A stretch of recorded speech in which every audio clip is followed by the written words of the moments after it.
원장님 저희 이번에 또 새로운 컨텐츠 해볼 건데 네. 원장님 혹시 하루에 세안 몇 번 하세요? 세안은 뭐 공식적으로 비공식적으로 비공식적으로. 비공식적으로요. 비공식적으로는 일단은 하루에 한 번 하는 것 같아요. 집에 가서 안 하시는? 집에 가서 안 하고 잘 때가 요즘 좀 많아요. 피곤해서. 동료 의사분들은 좀 어떠신 것 같아요? 같이 안 살아봐서 모르겠는데. 근데 분명히 개원하신 분들은 제가 봐서 하루 한 번이 많습니다. 제가 요즘 세안에 관련해서 좀 관심이 많았는데 이런 상식 아닌 상식이 있더라고요. 세안 직후 3분 안에 보습제를 발라야 수분이 증발되지 않는다라는 거예요. 여기에 대해서 혹시 어떻게 생각하세요? 3분 안에 후다닥 이렇게 우리나라 사람들만이라고 얘기하긴 뭐하지만 어쨌든 그 뭔가 매뉴얼에 대한 약간 그런 어떤 집착 아닌 집착이 좀 있는 것 같은데 3분, 5분, 1분 막 이러면 이제 사람들이 정말 미션처럼 뭔가 하시는 느낌도 없지 않아 있는 것 같고 솔직히 근데 그런 레퍼런스는 없거든요. 3분이라고 아마 출처는 거의 다 대부분 그런 뭐 어떤 SNS가 아닐까 싶은데 가급적 그냥 빠르게 하는 게 이제 가이드라인이면 가이드라인이지 막 정말 막 3분 딱 초시계를 재놓고 3분 안에 나 못했어 나 망했어 뭐 이런 건 아닌 거죠.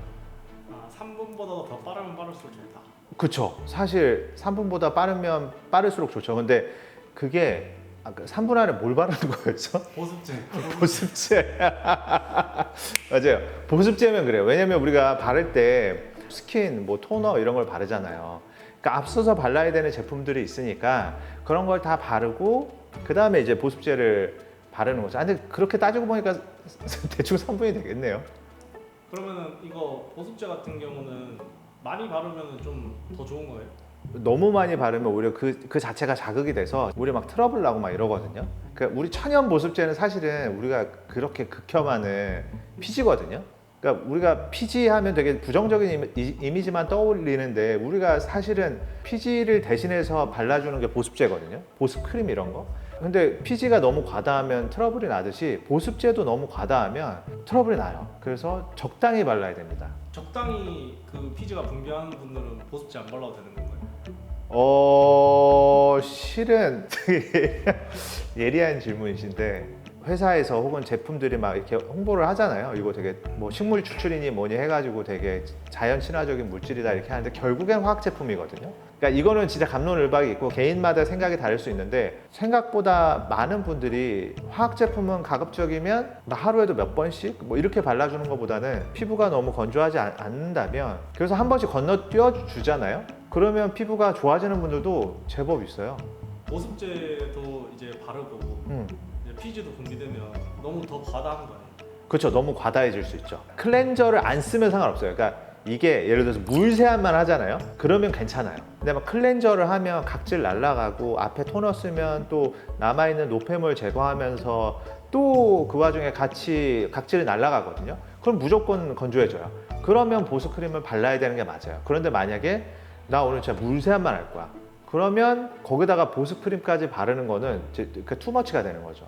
여성분들은 화장을 하니까 그쵸. 클렌징 오일이는 뭐 그렇게 하는데 어. 남성분들은 사실 그러면 물 세안만 하는 게 제일 좋은 거 아닌가요? 이거는 진짜 사람마다 너무 달라요. 그러니까 그런 분들이 많아요. 막 나 진짜 되게 좋은 제품, 나 라인별로 다 쓰고 나 정말 풀 세트로 다 쓰는데 나는 피부가 너무 안 좋다라고 해서 병원 오시는 분들이 생각보다 되게 많아요. 나 관리를 너무 안 해서 그동안 내가 신경을 너무 안 써서 피부가 엉망이 됐어요라고 하고 오시는 분들도 있지만 못지않게 많은 수의 분들이 나 관리 되게 열심히 하고 좋은 제품이라는 건 다 죄다 갖다 쓰고 밤에 자기 전에 남들 술 먹고 와서 막 그냥 잘 때 나는 이것저것 다 바르고 자는데 또 피부가 안 좋다. 그래서 내가 결국에 병원까지 찾아왔다라고 하시는 분들도 많거든요. 이제 제품들 보면 뭐 수분 크림, 보습 크림, 뭐 미스트 전부 다 저희가 봤을 때는 이제 보습에 관련된 부분인 것 같은데 왜 이렇게 나눠져 있는 거예요? 저도 사실은 제품 전문가는 아니라서 딱 잘라서 말하기는 어려운데 어디다 무게중심을 두느냐에 따라서 셀링 포인트가 달라진다고 생각을 해요. 피부가 건강해지는데 필요한 요소가 예를 들어서 A, B, C, D가 있다고 쳐요. A, B, C, D가 다 있으면 좋겠죠. 근데 이게 어떤 분들은 A가 더 필요한 분들이 있고 어떤 분들은 D가 더 필요한 분들이 있고 이렇게 약간 무게중심을 어느 쪽으로 하느냐에 따라서 다르다. 그럼 마스크팩은 제가 알기로는 이제 영양을 이제 피부에 주는 걸로 아는데 맞아요. 요거는 사실 매일 이렇게 하면은 좀 피부에 많이 도움이 될까요? 안 좋아요. 그거는 안 좋아요. 이거는 제 개인의 소신입니다. 그 마스크팩들 보면 광고하는 거 보면 물론 이제 마스크팩도 워낙 그 이제 셀링 포인트가 다양한데 기본적으로 수분 폭탄이라고 하잖아요. 그렇게들 많이 광고를 하잖아요. 그러니까 얹고 자면 막 느껴지잖아요. 막 주주주주 흐를 정도로 뭔가 건조해졌던 내 피부에 진짜 수분 폭탄을 맞는 것처럼. 근데 마치 그거예요. 목욕탕에 너무 오래 있으면 피부가 쭈글쭈글해지잖아요. 적당히 이게 촉촉해야 되는데 아예 그냥 뿌는 거죠. 뿌다 보면 각질 세포 사이에 각질과 각질을 메워주고 붙여주는 지질 성분들이 있거든요. 걔네들이 흐물어지면서 틈이 벌어져요, 오히려. 그러면 피부 장벽이 무너지는 꼴이 되고 여러 가지 이제 문제를 야기할 수 있는 소지가 충분히 돼요. 그리고 마스크팩이 수분만 있지 않거든요. 여러 가지 첨가물들이 있어요. 근데 그 첨가물들 역시도 사실은 화학 제품이고 모든 게 그런지는 제가 솔직히 팩트 체크를 안 해봐서 모르겠지만 방부제도 있는 걸로 알고 있거든요. 방부제가 있든 없든 기타 첨가물들이 화학 제품이기 때문에 반복적으로 장시간 노출이 되면 오히려 문제를 야기하는 경우가 있어요. 그래서 생각보다 내가 느끼는 것과 실제 내 피부에 도움이 되는 건 약간의 괴리가 있을 수도 있다는 거를 항상 염두에 두시는 게 좋을 것 같아요. 그래서 저는 안 좋다가 아니라 마스크팩 좋죠. 저도 해요. 근데 마스크팩 좋은데 데일리로 하는 건 저는 개인적으로는 비춥니다.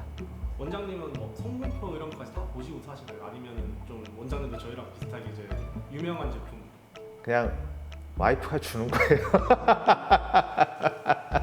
주시는 거죠? 네, 그냥 주는 대로. 뭔가 특별함이 있는 건 아니에요? 뭐 특별함이 있다고 얘기하고 싶은데 솔직해야 되는 상황이니까. 그러면 하는 횟수나 이런 것도 뭐 오늘 해라라고 하면 그냥 하시는 그렇죠. 그냥 잔말 말고 뜯었으니까 해라 그러면 하는 거죠. 근데 중요한 건 그렇게 와이프가 매일 챙겨주지 않기 때문에 그래서 매일 결국엔 데일리로 안 하거든요. 그러니까 저는 본의 아니게 어쨌든 이제 건강한 피부 생활을 하고 있습니다. 나이에 따라서 좀 뭐 권장하는 보습 방법이나 이런 것들이 있을까요? 이것도 일괄적으로 얘기하기가 어려워요. 뭐 예를 들어서 20대, 30대, 40대, 50대, 60대 이렇게 뭔가 세대별로 나눠서 뭐 이렇게 하세요 저렇게 하세요라고 얘기하기가 뭐한 게 20대 분들도 피부가 좋은 분들이 있고 너무 안 좋은 분들이 있고 40대, 50대인데도 피부가 너무 좋은 분들이 있고 안 좋은 분들이 있어서 이거는 세대별로 나눠서 얘기하기는 어려울 것 같고 다만 제가 병원을 운영해서 하는 소리가 아니라 40대가 넘어가면 저도 40대니까 시술의 도움을 좀 받아야 됩니다. 그래서 홈케어로서만 케어하기에는 슬프지만 이제 조금 버거운 시기로 돌입했다라고 이해를 하시면 좋을 것 같고 이런 제품들 100번 쓰는 것보다 그냥 와서 한번 시술 받는 게 낫다는 말씀이시죠? 그렇죠. 오해가 없으시길 바래요. 만약에 제품으로는 좀 효과를 못 보시는 분이 이제 병원으로 찾아왔을 때 뭔가 좀 어떤 거를 추천하면은 확실히 똑똑하게 이제 효과를 볼 수 있을까요? 그러니까 속건조 있으신 분들이 지성인 분들이 생각보다 많아요. 번들거리는데 안에 막 당기고 트러블 자주 나고 이런 분들이 있거든요. 그러니까 번들거리면 안 당겨야 되는데 당기는 분들 되게 많거든요. 뭐 이렇게 검색해봤더니 속건조라고 하네 해서 속건조에 좋은 뭐 제품들 있단 말이에요. 뭐 기능성 제품들을 막 아무리 써봐도 효과가 없는 거죠. 그 사이에 막 트러블도 많이 나고 피부가 더 안 좋아지고 이러는데 그럴 때 속건조에 한 큐에 좋아질 수 있는 게 뭐 리쥬란 같은 스킨 부스터예요. 근데 주사제로 그냥 직접 그 진피 안에다가 심는 거죠. 수분을 끌어모을 만한 혹은 장벽이 무너져 있는 부분들을 금방 복원시킬 수 있는 부분을 직접적으로 그냥 심어버리는 거죠. 그런 물질들을. 그러면 속건조가 생각보다 빠르게 개선이 되거든요. 그래서 대표적인 게 속건조인 것 같아요. 최초 질문이 그거였잖아요. 3분 안에 반드시 보습크림을 발라야 하느냐. 3분이라는 숫자에 너무 매몰될 필요는 없고 가급적이면 빠르게 발라주는 게 좋다. 너무 지성인 경우에는 보습크림 바르는 거에 있어서 좀 한 번쯤 다시 한번 생각해 볼 필요가 있다. 무조건 많이 바르는 게 절대 좋은 게 아니다. 막 셀프 케어로 열심히 노력을 했는데 해결되지 않은 부분들이 병원에 한 번에 온 것만으로도 해결될 수 있는 사안도 있다라는 걸 꼭 염두에 두시고, 또 반대로 무조건 병원에 오시면 모든 게 해결돼요라는 건 아니에요. 오히려 병원에서 잘 해결되지 않는 게 생활 습관 개선으로 생각보다 쉽게 해결되는 부분도 있으니까 두 가지 사안을 적절히 균형감 있게 보시면서 생활 습관을 가지시면 좋은 피부로 거듭나실 수 있을 거라고 생각을 합니다.